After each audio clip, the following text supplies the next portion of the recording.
Welcome, everyone. Thank you so much for joining us today.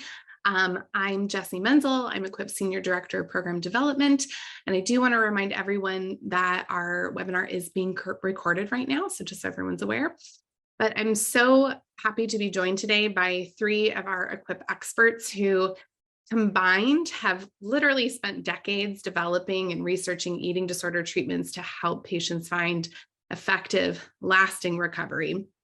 And around this time of year, this is when everyone starts talking about resolutions. And so many of our resolutions often revolve around things like weight loss and fitness and getting healthy. And those who struggle with eating disorders are particularly vulnerable this time of year. And so today, we really wanted to spend some time unpacking this weight loss focus, talking about BMI in particular and weight stigma, and really discuss sort of how we can use this information to support patients of all sizes.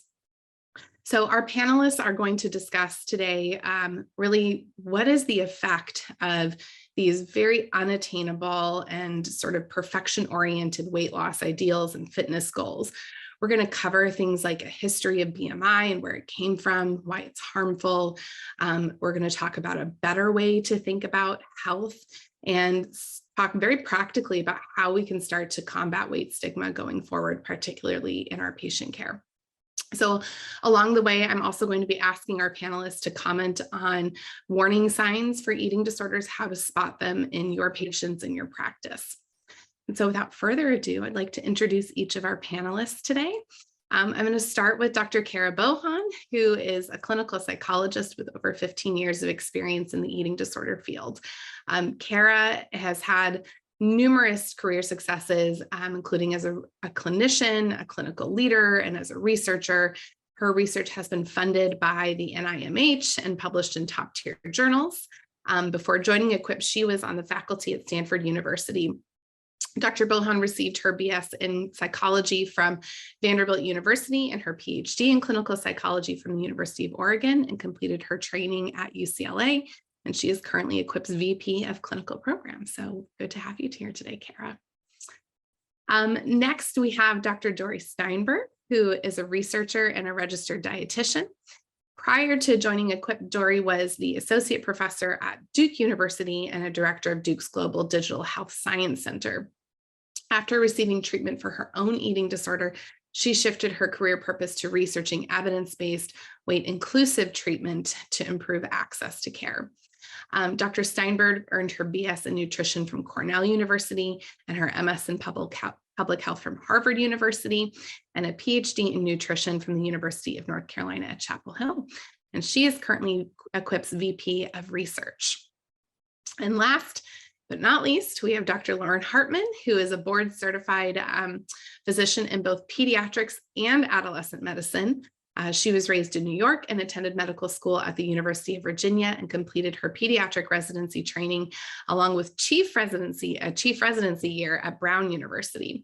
She completed her adolescent medicine fellowship training at the University of California, San Francisco's campus. And prior to joining Equip, she was the lead for adolescent medicine in Northern California at Kaiser. And she is currently our medical director at Equip. So thank you for joining us as well, Lauren.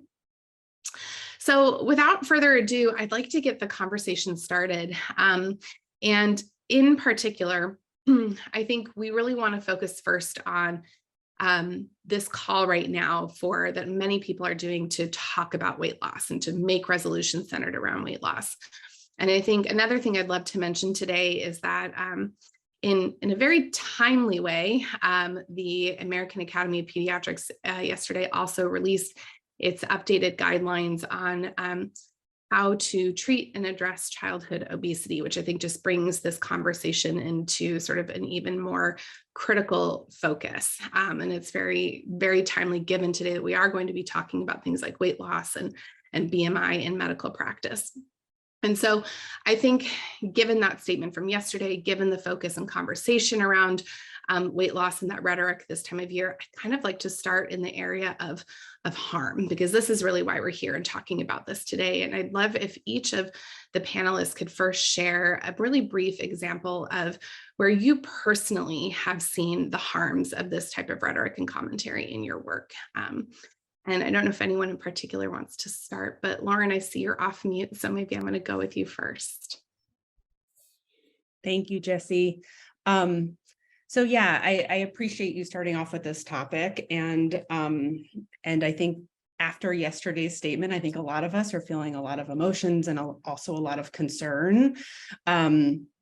As a pediatrician and an adolescent medicine specialist, patients are referred to me by their pediatrician for concern about eating disorders. And when I've spoken to teens throughout the years and tried to understand kind of the onset and what sort of started to trigger the eating disorder pathway, often there is this intention to try to get healthy, right? No one is really intending to develop an eating disorder. And in some instances, that is in context with a New Year's resolution.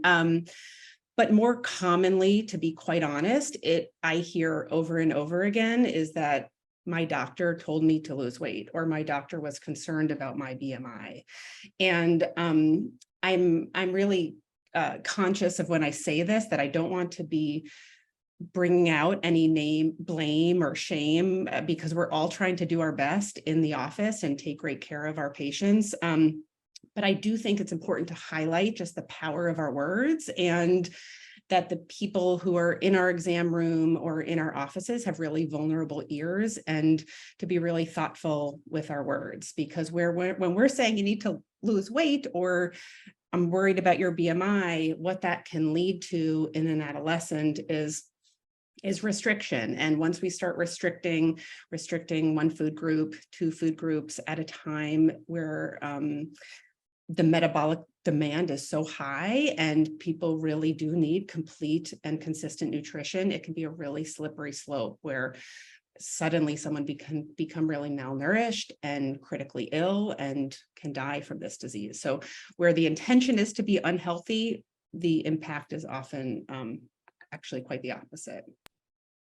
Thanks, Lauren. And I'm really glad you brought up the difference between what we say and not just assuming that what we say is what our patients hear. Dory, I'm wondering if you would like to go next. Yeah, I think one thing that we should discuss is this, we have decades of research studies showing us that long-term weight loss is really not possible for a majority, not even majority, but like almost everybody. Even a small percentage of people are actually able to keep off any weight that they lose. But yet every year at this time, and even throughout the year, but this time it's really heightened, we, get into this concept of an internal narrative around like, well, this year I'm going to be good, and this year I'm going to lose the weight. And it's so harmful, because it negates this idea that the concept of weight loss is really unattainable for almost everybody. So here we are saying that we're going to do something that's really not possible. And then it leads to this internal cycle of like, well, I'm going to be good this year. I'm going to try again. Last year I was bad. And then you try again. And then inevitably it doesn't work because it's not supposed to work.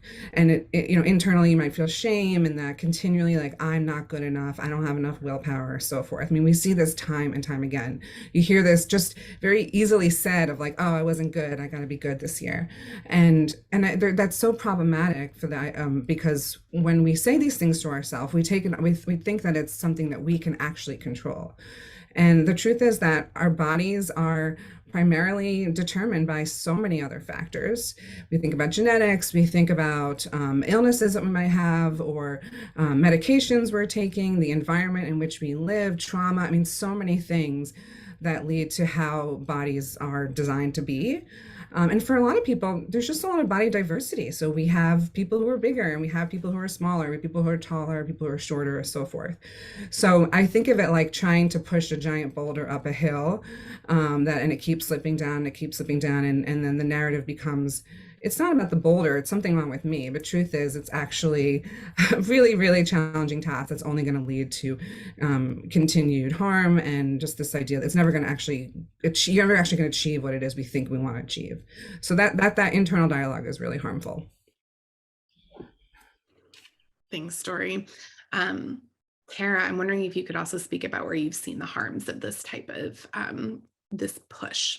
Yeah, I mean, I'll just go into the patient stories, which is, I want to acknowledge first and foremost that I live in a body that fits more of a healthy, ideal, state that people would think of. So I haven't experienced personally the going to the doctor and being told you need to lose X, Y, and Z percentage of your body or anything like that. So what I do instead is I listen to my patients, because that's where I'm going to learn about what it feels like to be told that. And so over the 15 plus years that I've been working with eating disorders, I have done hundreds and hundreds of evaluations where we've talked about the start of the eating disorder. Where did your eating disorder start? What did you start doing when you started restricting your food intake? What did you start doing when you started binge eating? What did you start doing when you started purging?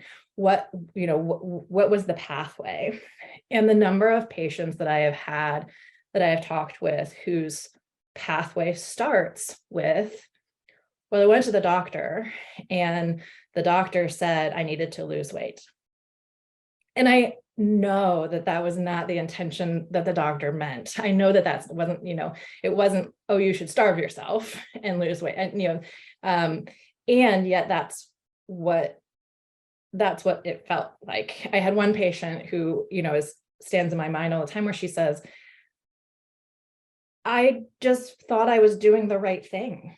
She ended up on the inpatient unit at Stanford, and she was shocked that she would end up on an inpatient unit at a hospital, because she's like, but I was doing what I thought was the healthy thing. I thought this was the thing that I was supposed to do for my health. And somehow I then ended up in the hospital, where I had never been in the hospital before for anything. I never had any ailments, like obviously viruses and things like that, but I had never had a need for a hospitalization before. And yet here I am doing what the doctor recommended, and now I'm in the hospital, and now I'm in, these things. And so when I hear those stories over and over in my career, it's hard not to think about this in terms of harm, and the consequences that come with, again, not malintent.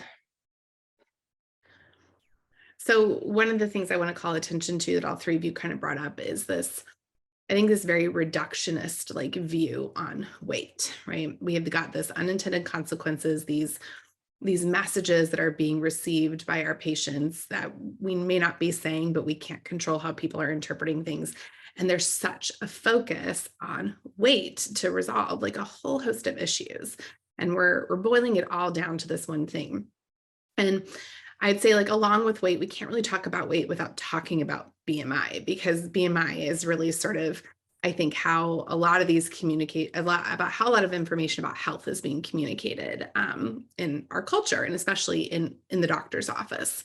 And this is also something I think is important to bring up, because again, the AAP's guidelines on, the treatment of childhood obesity are all centered on BMI and weight. And so I think it would be really helpful for us to start on why that statistic in and of itself is so problematic. We're putting so much weight, no pun intended, on this one number. And why is that such a problem? So I'd love to throw this question to Dr. Bohan first, to Kara. And I'm wondering if you can talk a little bit about where this number came from, this number that we place so much importance in. Yeah, I think that's a huge part of the problem, because the BMI started by a mathematician, statistician, whose goal had nothing to do with health and had nothing to do with healthcare, wasn't involved in healthcare, was interested in characterizing European men's size. I won't even get into, it's tangential to think about all the consequences of the direction of his creation of this index, but it was really his attempt to characterize a population and think about what is an average sized European man, and what, it was never intended to be used in this fashion. It was, years later when I believe, and Dory, you know this background better than I do, but I think it was Ansel Keys really who started thinking about different measures of body size, of body fat, of body composition and things like that, who looked at a whole bunch of different measures of body composition and felt like BMI was the cheapest and easiest measure of body composition to be using for various purposes. And that was really the entry into the healthcare world. But even so, when they were studying BMI and its association with various things in health, it was never a perfect one-to-one ratio. It was never like, oh, well, everyone whose BMI is this ends up this, or it's always been statistical associations. It's always been, well, maybe there's like a 50% likelihood that your BMI is associated with X, Y, or Z. It's like statistical averages and stuff that can be based on the population. It was never intended, nor do the statistics really support using it on an individual basis to make healthcare decisions about an individual person. For characterizing populations, maybe there's some utility. For characterizing associations between body size and health outcomes and all these kind of things, maybe at a population level, there could be some utility. But when you as a single human being go into your doctor and start making decisions about your health based on what was really chosen because it would be a quick, easy, cheap and easy measure that they could do in an office, as opposed to having to do lab draws, which are costly, and you have to go to a lab for it. You need a phlebotomist, you need, it requires a blood draw, all of these sorts of things that are just more invasive, more intensive, or more costly, really, to get at actual health measures that would be more helpful at the individual level. BMI was a quick and easy thing that they could just turn to. And so it went from this population, statistical kinds of things, and started to be used, from my opinion, inappropriately to make individual decisions. The other thing about it is that they started to be used again at the statistical level to think about risk for cardiac health, risk for diabetes, risk for different health outcomes that they cared about, that we care about. And when they were like, oh, well, higher BMI is associated with risk for cardiac disease. Higher BMI is associated with risk for type 2 diabetes. The statistics don't necessarily mean, okay, therefore the BMI needs to change. It was, okay, maybe we need to follow or dig deeper. I think, again, the BMI was just the cheap and easy measure. It's not that there was some causal link there. And those are the things that I think it's so easy to forget about in practice when all we're thrown is BMI, BMI, BMI, BMI. Yeah. And I think this is a great time to segue into, I think it's not that we're not concerned about things like you mentioned, like cardiac health and diabetes and things like that, right? Like we all want our patients, we all want to be healthy, but it's a problem with how we define health and how we indicate what health is, right? And I think that's what you've described there, Kara, as we've gone from talking about associations to now sort of equating these two things, right? And so I think I'd like to segue now into talking about now, like why that's just inaccurate and what is a better way to think about health. And I'm wondering, Dory, if you can share some of your thoughts on, a different way to think about health and a different way to have these kind of conversations or to think about what makes us healthy. Yeah, and I love what you said earlier, Jesse, about like it's a really reductionist approach of like, again, that this one metric is going to be the measure of one's health. And I would be remiss if I didn't mention that we also have data to support what Kara's saying of a study done a few years ago that was really looking at how is BMI associated with those outcomes of cardiometabolic health. So blood pressure, cholesterol, glucose, and even markers for diabetes risk. And actually found that it really misclassified a lot of people. There were about 25 to 30% of people who were quote unquote in the obese range who were healthy. They had healthy markers of those markers in their blood. And there similarly were about 25 to 30% of people who were quote unquote normal BMI who actually had elevated markers indicating that they're at risk for heart disease, diabetes, et cetera. So, and it still looks as if like, well, higher BMI may be still associated with these, but it's really, as Kara said, not causal, and that there are so many other factors we have to think about of why a higher BMI might be associated with those disease. One of which I know we'll get into more is weight stigma, that people who go to the doctor or other healthcare provider feel more stigmatized. They may not go, they may not get the care that they need because of that concern and the harm that comes from that. So it's, again, not this causal pathway, it's not linear, and it does misclassify a lot of people. And again, to the AAP guidelines that came out yesterday, it's saying that like BMI is what's going to determine interventions around one's weight. And this is where it's just so problematic that that's being used for that. But to your other question is like, how do we then measure health? Because this is something, health is just so holistic, and there's so many ways we can be measuring. I mean, all of us who are working with patients with eating disorders know that like we have to think about mental health and psychological health, and BMI does not measure mental health, right? It does not measure psychological health. We also know that there's so many social determinants of health: the physical, the economical, the social context in which one lives does impact health. Poverty is associated with higher blood pressure, for example. There are a lot of different factors that go beyond just an individual's body size. And the good thing is that more and more practitioners and providers are really and health systems are thinking more about social determinants of health. Practices have now screeners for them. Even the guidelines that came out yesterday mention social determinants of health, but they're not a quick and easy metric. It's a more challenging thing to intervene upon, and it's more upstream, so to speak. And you're in an office with a provider, it's not necessarily something that can be easily managed. But there are strategies to help people get into, get resources that they need to help manage some of those. So the good thing is we're moving towards a better understanding that health is more than just an individual's behaviors and their body size. It's a lot of other things, but that it's still like this time of year, people still think that they can control their health and manage all their health problems just by managing their weight.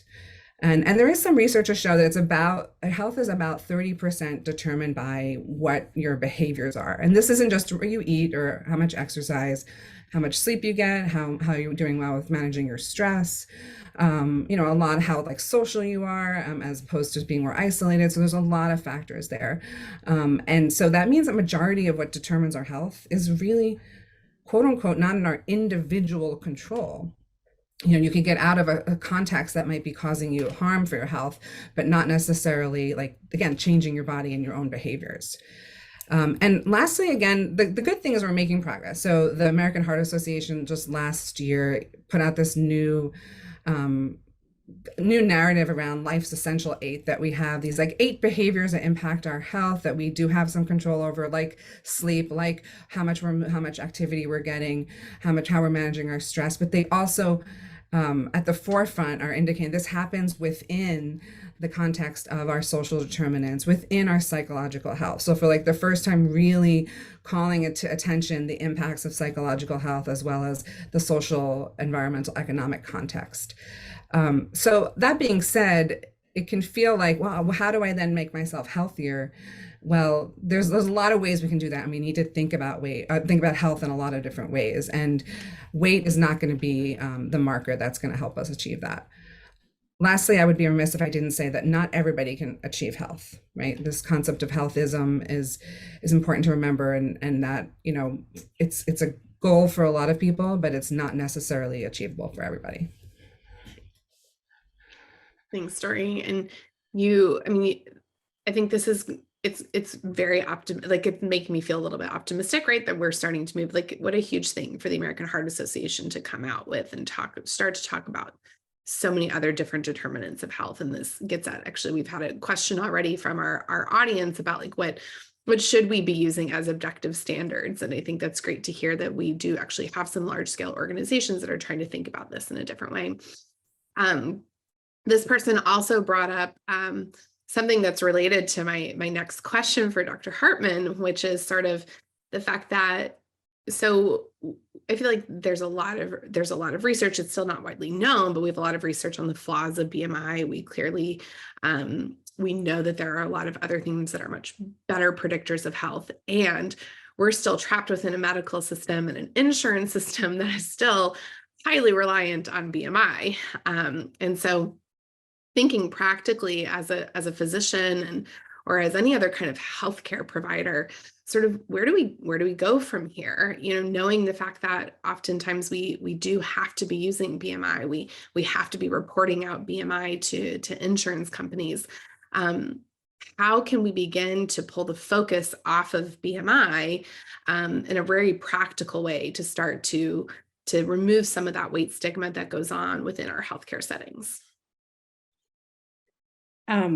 Thanks for that thoughtful question, and for the audience member for the thoughtful question, because it is challenging. And, I think first and foremost is to not use the BMI number as an indicator of health on its own, right? To move away from the thinking that this BMI is good and healthy and this BMI is bad and unhealthy, right? We know that is flawed, and it also is triggering eating disorders, life-threatening eating disorders. It also is creating and perpetuating weight stigma. It also is missing really unhealthy behaviors, right? Because it's looking at someone whose BMI is normal and overlooking the unhealthy eating behaviors that are happening, the restriction or the vomiting or the other things that are getting somebody in some sort of category that may make us in the healthcare field feel better, even though they're really unhealthy. And so, but to the reality of the system is, how can we use it? I mean, it will say, as a pediatrician and as an adolescent medicine specialist, currently, I really do rely on the growth curve as for that individual. And so looking at that individual's growth trajectory and BMI trajectory to understand whether or not they are falling off their growth curve, right? Adolescence and pediatrics is this time where they're supposed to be developing and growing. And when they have fallen off that curve, that is concerning. They should not plateau during adolescence. They should be growing along their individual curve. And so, I think we do need to pay attention to it so that we're not missing eating disorders, so that we are not overlooking other diseases that can cause weight loss, diabetes, depression, celiac, Crohn's disease, all these things that can lead to weight loss. So we have to pay attention to someone's individual growth trajectory, but we can't be relying on one number as an indicator of health.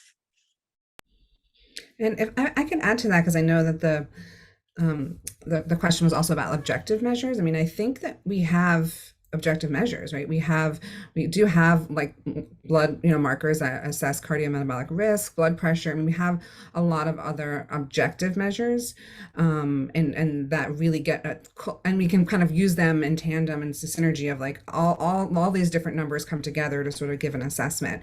And it doesn't have to be BMI or weight.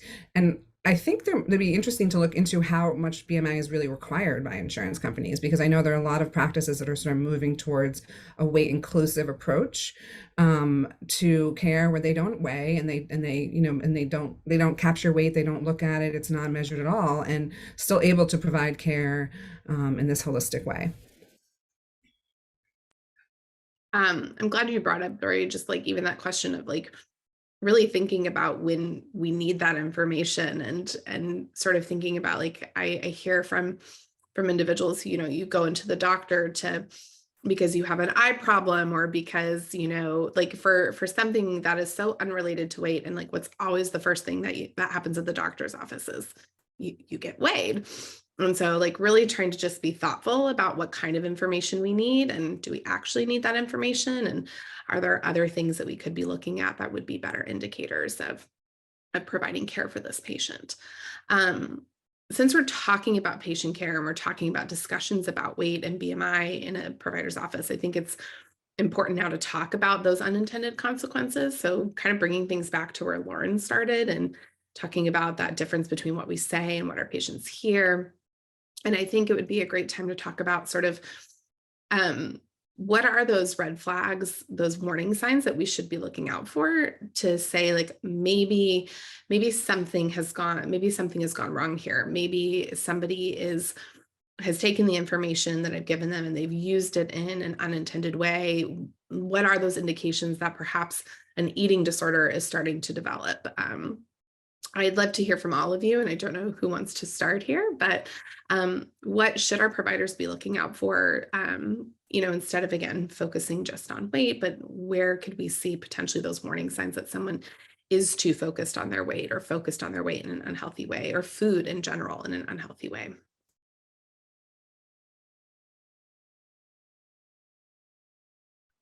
I can start from the physician lens and in the office. Certainly, as we mentioned, falling off a growth curve, when weight is plateauing, when people are losing weight, to look into that, to ask questions, that could be an indicator of the start of an eating disorder. The other thing that comes up a lot in the offices are a low heart rate. And, I think also in this lens of health, sometimes it can be chalked as like, I'm an athlete, or I have a low heart rate, or our family has a low heart rate. And pediatric patients and adolescent patients should not have low heart rates. And when they do, is particularly in the context of weight loss, we need to be concerned about an eating disorder. The other thing for people who are born with ovaries is when they lose a period, that should not be overlooked. We should not just start them on a birth control pill and say, okay, adolescents have irregular periods, right? We really want to kind of take these as important warning signs to investigate more. And then certainly some things that come up a little more subtly, like fainting, lightheadedness, having just bloating and abdominal distress, feeling cold a lot, feeling lightheaded a lot. And, I think what I worry about sometimes is this concern about like burdening the doctor, or people will want to kind of wait until it's like a full-blown eating disorder, even if I have some concerns or about my kid or about my friend or about myself. And the reality is that we have a much better prognosis if we can intervene early. And so if there are any of those early warning signs, my recommendation would be to not wait and to certainly get help as quickly as possible. Dory or Kara, is there anything you'd want to add to that? Well, I was just coming in from as a psychologist, coming in from the behavioral and mental health side. I think a lot of times, if you don't ask about behaviors, you won't hear about behaviors. It's not something that is, most eating disorder behaviors are not something that is a topic that is going to become the first and foremost thing that is shared with a healthcare provider of any kind, really. And so if you don't ask the questions, you might not hear. And the number of times as a psychologist who specializes in eating disorders, I've heard of folks who have recently seen dietitians, who have recently seen other psychologists, who have recently seen other folks who never asked about purging, who never asked about binge eating, who never asked about these things. And it turns out they were binging and purging daily, even twice a day, and no one knew about it because no one had asked. And so I think first and foremost, it's having standard practices to just ask questions and make it, make it seem like it's not a big deal, so that it's a safe question to ask. So it's a safe question to answer, and that people feel comfortable answering that question, that they're not going to be viewed with judgment or viewed in a negative way. And building off of that, I'm also going to provide like a lived experience lens here, that personally, I had an eating disorder for decades and it went undetected, particularly in the healthcare setting. And one of the things that showed up time and time again are like stomach issues that I, even in adolescence, and that always just sort of got chalked up to stress or other things. And ultimately, looking back, were really tied to my eating disorder. And similarly, weight loss was applauded or was encouraged because my body was slightly bigger than quote unquote what should be normal. And I think again, to Kara's point, like no one asked, like, tell me about your eating patterns. And if I said, oh, I'm eating a low calorie diet, it looks like this. And then sometimes I struggle to keep that. So I like get really hungry and I eat a lot or something like that. No one was asking about that to really help understand what are the behaviors look like. And I understand it's hard to fit all that into a session too, but and we're working on how to better screen for eating disorders in primary care. But I think this is where they're very stealthy, these eating disorders. And sometimes it's not as obvious, the behaviors might not be as obvious, but if you dig a little bit just below the surface, you can get some answers that might, help you change the course of treatment, for example. I'm going to add on top of that, Dory, they're not just stealthy, but sometimes our culture provides the perfect camouflage, right? Perfect, Because yeah. sometimes something like if somebody says, well, I went on a diet or I'm cutting out all like X, Y, and Z, like those are often things that we applaud and we don't think about as being disordered, right? So sometimes they hide in plain sight because we don't think to ask more about them, right? I think this is a good time to talk about too, because I do want us to keep this focus on what can people do going forward. So like having attended this webinar and moving forward, we had a question come in about how can we have conversations that I think typically conversations that either historically have often implied the need for weight loss or conversations that do involve needing to make changes around your eating. How can we have those conversations in a way that reduces the risk for an eating disorder or can be protective against development of an eating disorder? So this question came up in the context of working with individuals who have had a history of severe and enduring eating disorders, who reached a relatively stable place in their recovery, but then were diagnosed with pre-diabetes. And so this is kind of like reignited their food anxiety or their focus on food. So how do we have these conversations in a different way to try to ensure that the focus doesn't become on one's weight or on encouraging unhealthy eating habits? I can start to add to that. First, to say, starting by telling the person that they're not to blame. I think this is like where, again, we think for these things are our fault and it's related to, one might go into a narrative of like, well, my recovery, it's my fault. I had this and now I'm bigger and now I have prediabetes. And that's the first start. And then to say that what we know about weight loss and prediabetes or diabetes or other things is that we assume it's related to the weight loss, that we see quote unquote improvements. So I don't want to argue that there aren't like some improvements in markers of diabetes or other things when someone loses weight. But what's also happening when someone's trying to lose weight is that they may be being more active. They may again be sleeping better. They're really quote unquote focused on trying to change their behaviors, and we can't disentangle the behavioral things they're doing from the change in weight. So that helps someone to understand that it may not be the weight loss. It may just be that you're doing these other things differently in your life that may be helping your prediabetes or diabetes get quote unquote better. But of course, this is to the question of someone who's had an eating disorder already, but that's where I would suggest that we really think about what you can do that's gonna improve your health, because we know that sleep does impact blood sugar, and Lauren can talk more about that, like other factors that impact it beyond, again, just what we eat, just what we move, how we move, and our weight. I'll add too of the importance of having open conversations with your physicians, your primary care docs or your medical team about all of your conditions and your eating disorder as well, in terms of making sure that recommendations are considered holistically. So I'll add, I already shared that I'm not someone who has ever been told to lose weight. And I just realized actually that's not true, because there was one time when I did, my hemoglobin A1C was elevated and I was diagnosed with prediabetes, and they told me to lose weight. And I was like, are you sure? And then of course they looked at my weight and they said, oh no, we don't want you to lose weight. Well, and then they were kind of like stuck, because their like knee-jerk automatic thing was prediabetes equals you should lose weight. And that was whatever. And they hadn't even looked at the rest of my chart. They hadn't even looked at the rest of anything about me. And until I said, are you sure that that's what you want? And they were like, oh, right.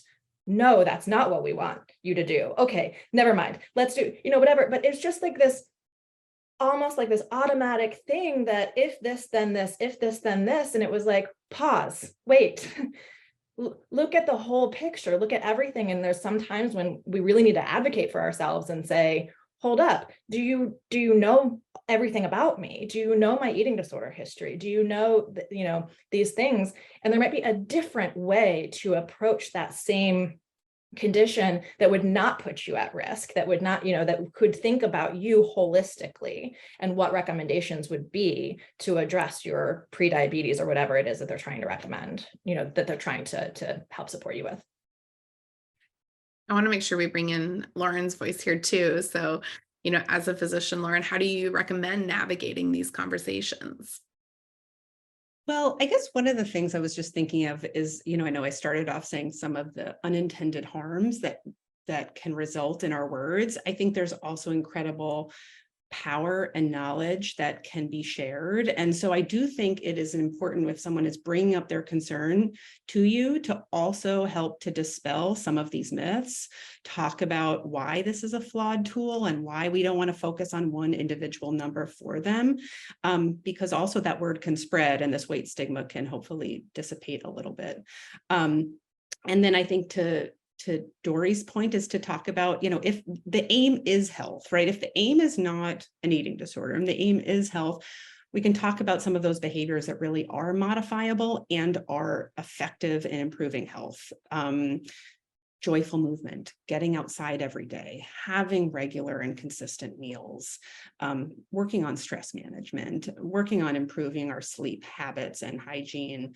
And we can also we can screen for diabetes, and we check blood pressure at the doctor's office, and we can reassure people that they are healthy based on these numbers, and that weight loss is not the next step. Thank you all. I know that, Kara, we had one of our questions that came in that you wanted to revisit, and I think this goes back to speaking about, those objective standards that better reflect health. I'm wondering if you want to go ahead and comment on this question now.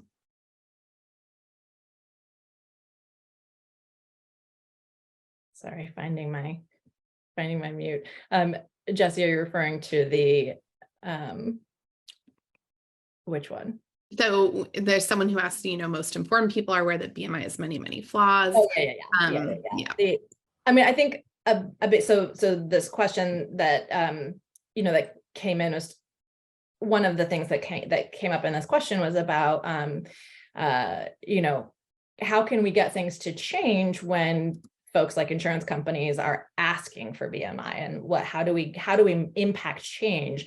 We can, create kind of communities of like-minded folks who are in the healthcare field and are doing this work, and we can refer to each other and hopefully protect our own patients. But how do we make real change in this space? And, I think we were all disheartened yesterday when the American Academy of Pediatrics put out the new guidelines, and we're like, oh, this is such an uphill battle. But I do think that that's where, it's in these conversations where if we can push back, and so for insurance companies, for example, I know individual providers may not feel the ability to push back against some of the insurance recommendations, but hopefully those of us who are part of larger organizations can start pushing back on those insurance company requirements and say, actually, we want to send you this instead, or actually, let's have these conversations. I've been on a number of clinical review calls with insurance companies where they will say, well, but what about this? And we say, no, because X, Y, and Z, and start to have those conversations and start to make, I know it can feel daunting, but I think you can start to make incremental changes with individual utilization review teams at insurance panels. And if you can make an impact with certain utilization review teams at insurance panels, then that can start to spread. And I'm, fingers crossed, hopeful that this will start to go. And on that note, I will say, Dory and I have talked about this a lot, that, Dory and I used to work in weight loss areas. So just to be clear that views can change, they should change, they need to change. But, at least Dory and I are on this call as specific examples of times where we realized that the work we were doing was flawed and was harmful. And we took it upon ourselves to change and do better. And because of that, of witnessing my own change, of witnessing other people's change, I'm hopeful that we can create ripples and start to make shifts. Yeah, I want to echo that. And thanks for bringing that up, Kara, and there are groups that are really coming together to create that community, particularly for dietitians, for example. The Weight Inclusive Nutrition Dietetics group, the WIND group, is very much so aligned with this concept of weight inclusivity, where we think about health in other metrics, and weight is not the main marker of health. And I know similarly, there are physicians who feel similarly and have come together to create community. So I think there's been a shift, but like any social change, it does take time. I want to jump off of that comment, Dory, because you bring up weight inclusivity. And I'm thinking again, I'm going kind of back to one of the original sort of inspirations for this webinar, which is this time of year, and the fact that people might be coming in to see their doctors or their healthcare providers and talking about wanting to lose weight, making that a goal for themselves. And I'm wondering about ways to respond to that, such that, think about like how we respond to something like that as something that does a lot to send this message about weight loss being a good thing or the right thing, or that there's something about your current weight that's wrong. And so what are your recommendations about how to reframe some of those conversations or concerns that patients might be bringing in themselves, given again this time of year and the focus on weight loss?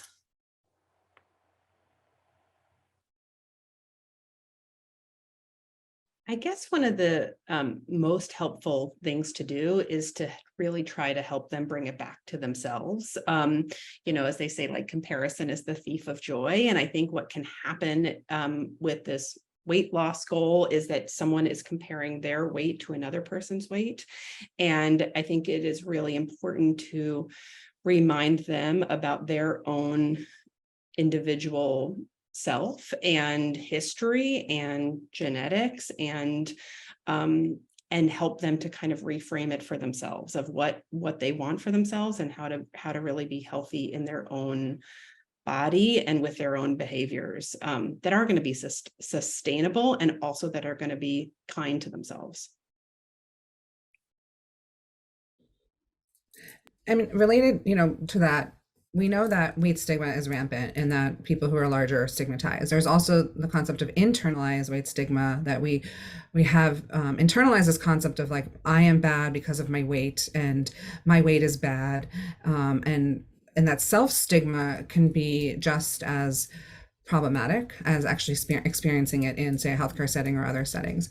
And I know there's been research that looked at this, that, really practicing things like self-compassion, that positive mantras around like, my body is, all bodies are good bodies, my body is good just as it is, and thinking about other ways that we can be quote unquote doing things that make us like feel joy or feel better, that are beyond weight. Because it really, again, I want to emphasize again, this constant cycle of like, I am bad, I need to change my weight, I try to change my weight, I can't do it, therefore I am bad again. And it's like that internalization of this just only steals joy, makes one feel like they can't ever do it all right, but it's not a possible goal.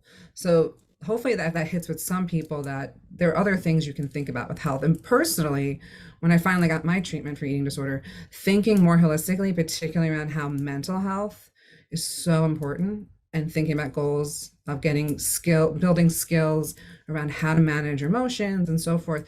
When I was able to achieve those, my health felt so much better. So thinking other ways that one can do to feel better, that are not just about one's weight.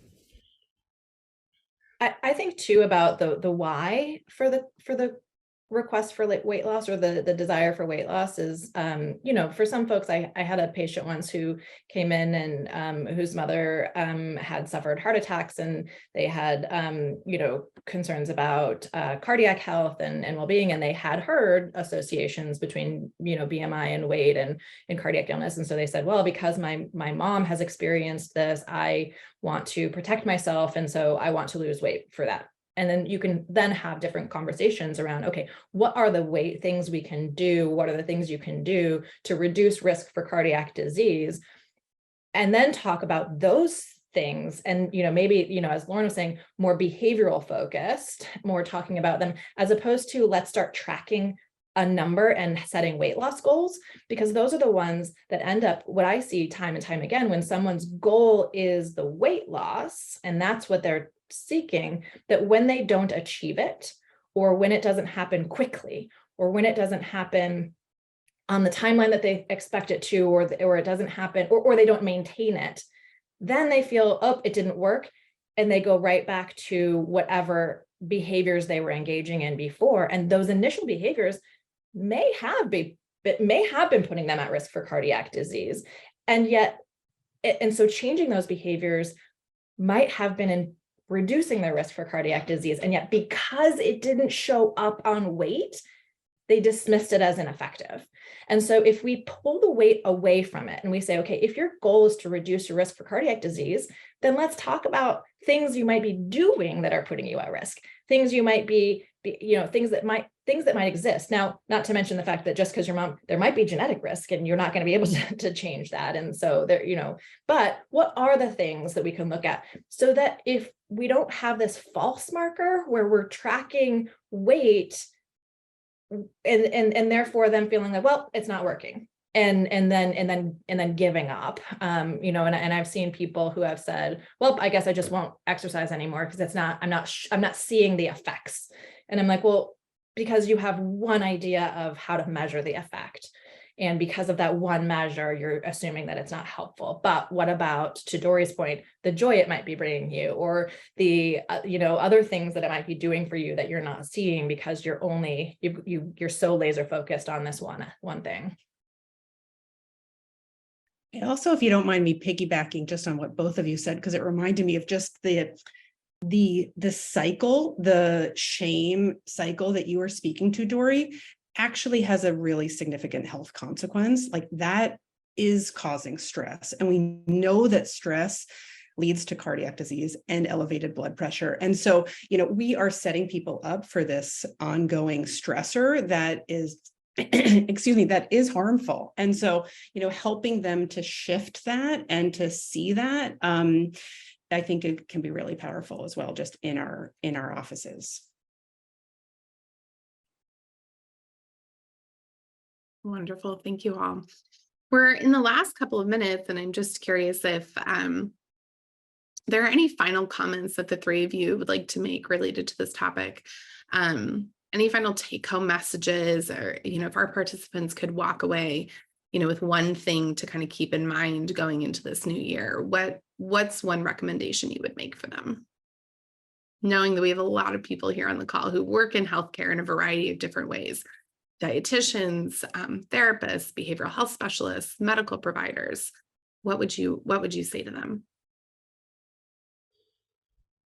This may be controversial, but it's why we're having this conversation, is that honestly, not to talk about weight.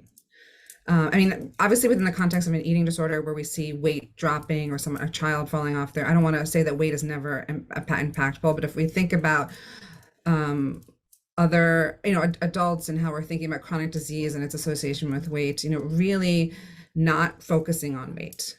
Because I think even the smallest focus, won't be aware of this, because clinicians won't be aware of this, may, one, be a trigger for an eating disorder, two, may also perpetuate stigma. It is so rampant right now, weight stigma, that it may, if weight is mentioned, it may stop that person from coming back to receive healthcare. If weight is mentioned in a way that someone feels stigmatized, that they're not necessarily going to come back. So I guess, I know this is hard, but if we can move towards really removing weight from the equation of how we're working with patients and how we're addressing health, I think there'll be a lot of benefits that we see, but it requires, taking a big leap to do that.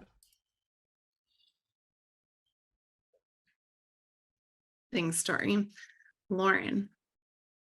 I think using the opportunity when someone brings it up to really talk about the harms. I think we're not going to make change if we're not talking about it. And I think it is important for people to be educated about the harms of focusing on one individual absolute BMI number, and to really kind of step back and look at the big picture, look at their individual history and health. I keep thinking, I know, Kara, you said you was thinking about patient stories, and I keep thinking about all these patient stories as we're having this conversation. And I just remember this adolescent I saw who was there for a checkup and was an athlete and was confident and smart and strong. And her mom came up to me after the visit with the after visit summary and said, "Oh, my kid's overweight. This printed out and she's overweight." And it was like that was the takeaway from this message, was just so heartbreaking.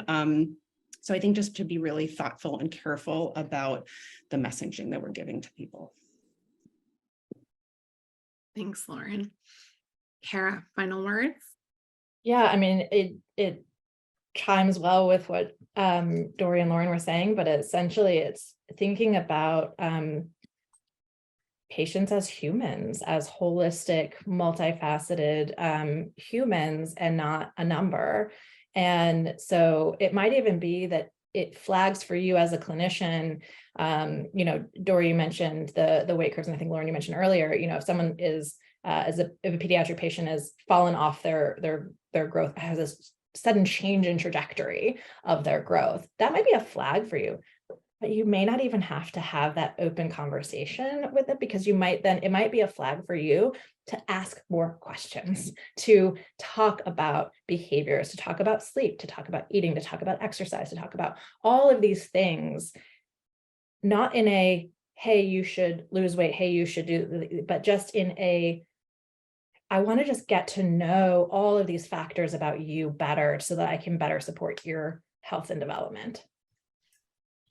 And if I could just add to that, like what Lauren said about the after visit summary, like it's a great example of how weight is so centered. Like one walks away, weight wasn't discussed, but right front and center on that document that they take home is as a marker of the quote unquote health with weight. And that's where, could we put sleep there? Could we put, depression score there? Could we put other things like that are front and center that really represent health better? And I think that could be an example where we could make a systematic change that could be really helpful. Thank you all. Well, we are at time. So I really would love to thank all of our attendees for joining us today. We hope that this conversation was thought-provoking and inspiring. And if you're interested in learning more about this topic, about equip treatment, we encourage you to reach out to us at clinicalpartnerships@equip.health. You can also visit our website at equip.health as well. We hope you'll join us for future conversations throughout this year. We're going to be announcing our schedule in the near future, and we'll share it with all of you when it's available. And I'd like to wish you all a happy new year. Thank you so much for attending.